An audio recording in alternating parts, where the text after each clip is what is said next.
La paracha de cette semaine, de la paracha que nous lisons cette semaine, la paracha de Nitzavim, tombe toujours et toujours lu le Shabbat qui précède Rosh Hashanah. Et c'est ça est tout à fait à propos parce que le thème principal de cette paracha, c'est la fidélité à Dieu, le devoir d'obéissance à Dieu, ainsi que la thématique de la Teshuvah, du repentir. L'avant-dernier verset de cette paracha sert en quelque sorte de conclusion et il est bien connu. Dieu dit à Israël, je prends à témoin contre vous le ciel et la terre et je vous ai donné la vie et la mort, la bénédiction et la malédiction, tu choisiras la vie pour que tu puisses vivre toi et ta postérité. Et on peut se poser la question, mais pourquoi prendre des témoins et pourquoi juste le ciel et la terre? Rachi rapporte le commentaire du Midrash. Dieu dit à Israël, regardez le ciel et la terre. Le ciel, je l'ai créé pour vous servir. Est-ce qu'il a désobéi? Est-ce qu'une fois le soleil ne s'est pas levé à l'est et n'a pas éclairé le monde entier? Regardez la terre, je l'ai créée pour être à votre service. Est-ce qu'à un moment donné, elle a changé de nature? Est-ce qu'elle a désobéi? Est-ce qu'il est arrivé que vous l'ayez ensemencée et qu'elle n'ait pas germé? Que vous ayez semé du blé et qu'elle ait produit de l'orge? Et pourtant, le ciel et la terre ne sont pas mus par la recherche de l'intérêt ou la crainte d'un préjudice. Ils ne sont pas récompensés pour leurs bonnes actions, ils ne sont pas punis pour leurs fautes. Et quand même, ils ont été parfaits dans l'obéissance. Alors combien, à plus forte raison, vous devriez, vous, encore plus vous conformer à la volonté divine, vous qui êtes récompensés justement pour vos mérites et punis pour vos fautes. Voilà l'explication. En d'autres termes, Dieu prend à témoin le ciel et la terre pour dire, regardez comme ce sont de bons élèves, alors vous devez absolument les imiter. Mais c'est une question qui se pose immédiatement et qui est une question de taille. Mais comment on peut comparer le ciel et la terre?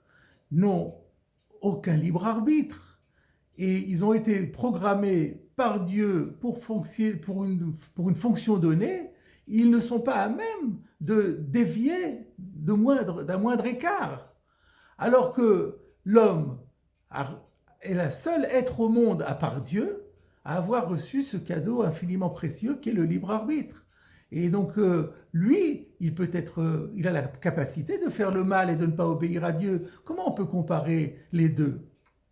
Le Sat-Emet, qui ne recule jamais devant aucune difficulté, propose ici également une réponse qui est confondante de simplicité et en même temps de profondeur.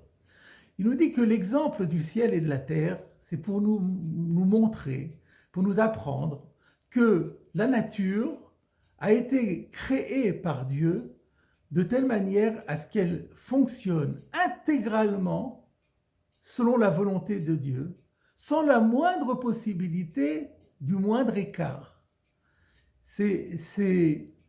Toute la nature est comme cela. Or, l'homme fait partie de la nature. Il en ressort que l'homme aussi est conçu et conditionné pour se plier à 100% à la volonté divine. C'est ce que nous appelons le bien, à faire le bien. Mais alors comment le libre arbitre ici fonctionne-t-il? C'est parce que Dieu a ensuite implanté en l'homme une force antagoniste qu'on appelle en hébreu le Yetzer Hara, en français le penchant du mal, et qui tire l'homme dans une autre direction, qui le convainc de rechercher ce plaisir matériel, sa jouissance physique, qu'il essaye de servir exclusivement son ego, son confort personnel, au détriment d'autrui et au détriment du Créateur lui-même.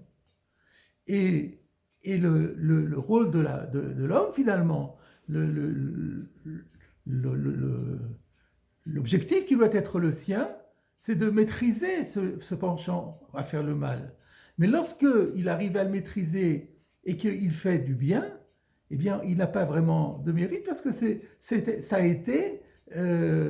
il a été conçu comme cela. Et c'est sa nature profonde qui émerge. En réalité, le devoir de l'homme, c'est seulement de préserver son intériorité, de faire en sorte que le penchant pour le mal ne le déforme pas et qu'il arrive à exprimer sa nature qui est naturellement au service divin.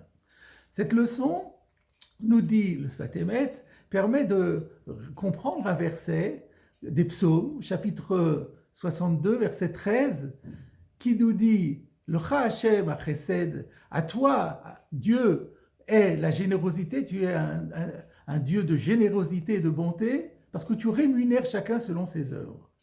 Et déjà le Talmud de Rosh Hashanah, page 17, B, soulève l'incohérence. Où y a-t-il ici ma générosité dans le fait de rémunérer quelqu'un selon ses actes? Mais ça, c'est de la justice pure, c'est du droit, c'est absolument pas la générosité. Eh bien, d'après ce que dit le Sfat Emet, le problème est résolu. Parce que lorsque l'homme, le seul mérite de l'homme, c'est d'avoir su contrôler, maîtriser, résister au penchant à faire le mal. Mais lorsqu'ensuite il fait le bien, c'est pas lui qui le fait fondamentalement, il n'a aucun mérite, parce que c'est Dieu qui lui a donné cette nature profonde qui est de faire le bien. Et c'est pourquoi, finalement, quand on réfléchit, du début à la fin du processus, c'est tout entier la générosité de Dieu. C'est Dieu qui fait cadeau à l'homme de ce bien infiniment précieux qu'est le libre arbitre. Et lorsque l'homme résiste à son Yetzerara, à son mauvais penchant, et qu'il fait le bien, eh bien, finalement, c'est Dieu, c'est sa nature telle que Dieu l'a créée qui ne fait qu'émerger. Donc, il y a bien lieu de parler d'une générosité infinie de la part de Akadosh Baruch Hu. Le Sfat Emet rajoutera encore que ceci permet également de comprendre le commandement que nous lisons dans le schéma Ve'avta et Hashem Elokecha, tu aimeras Hashem ton Dieu, mais comment peut-on commander des sentiments? Eh bien là, ici, la réponse est simple, parce que ce sentiment d'amour de Dieu, il est inné en l'homme. Et donc, on peut parfaitement lui demander de simplement d'extérioriser ce sentiment qui lui appartient de manière fondamentale. J'ajouterai que cette explication permet également, ou elle transparaît également dans cet enseignement de Maïmonide bien connu, dans les lois du divorce, à propos du mari qui refuse de divorcer de sa femme, et où le Talmud nous dit qu'on le contraint, on le frappe, jusqu'à ce qu'il dise « j'accepte, je le veux ». Et la question se pose, mais n'est-ce pas une acceptation donnée sous la contrainte? Et Maïmonide dit non, parce qu'il faut savoir que fondamentalement, l'homme veut faire que les commandements divins, il ne veut faire aucun péché. Ce qui l'en empêche, c'est le Yetzerara. Mais lorsqu'on le frappe, ça affaiblit le Yetzerara. Et une fois que le Yetzerara est neutralisé, quand il dit « je le veux, j'accepte », c'est vraiment sa volonté fondamentale qui émerge, et donc ce n'est pas considéré comme sous la contrainte. C'est exactement l'explication que nous avons donnée. Pour conclure, je dirais que finalement, cette leçon du Sfat Emet, elle est en toutes lettres dans le Talmud, déjà dans Berachot, page 17a, où on dit que Rabbi Alexandri, lorsqu'il terminait sa Hamida, la prière centrale du matin, l'après-midi, du soir, il rajoutait une petite supplique de conclusion, où il disait « Ribono shel olam, maître du monde, tu sais parfaitement que nous ne demandons, notre volonté, c'est vraiment d'accomplir ta volonté. Mais ce qui nous en empêche, c'est le Yetzerara, c'est le mauvais penchant. » Et il rajoute aussi, et c'est aussi l'oppression de certains royaumes qui sont hostiles aux Juifs et au judaïsme. Et il conclut sa prière en disant « Maître du monde, délivre-nous, délivre-en-nous, et à ce moment-là, nous accomplirons ta volonté d'un cœur entier. » Voilà, mes chers amis, le message que je voulais vous adresser à quelques encablures de Rosh Hashanah et des 10 jours de pénitence. Notre devoir, c'est de maîtriser totalement ce mauvais penchant qui nous attire vers le bas, qui nous tire vers la matière, qui nous tire vers des intérêts égoïstes. Et une fois qu'il est neutralisé, ça vient tout seul. Nous pourrons librement exprimer à Dieu notre véritable intériorité qui n'est que amour de Dieu, volonté de le servir.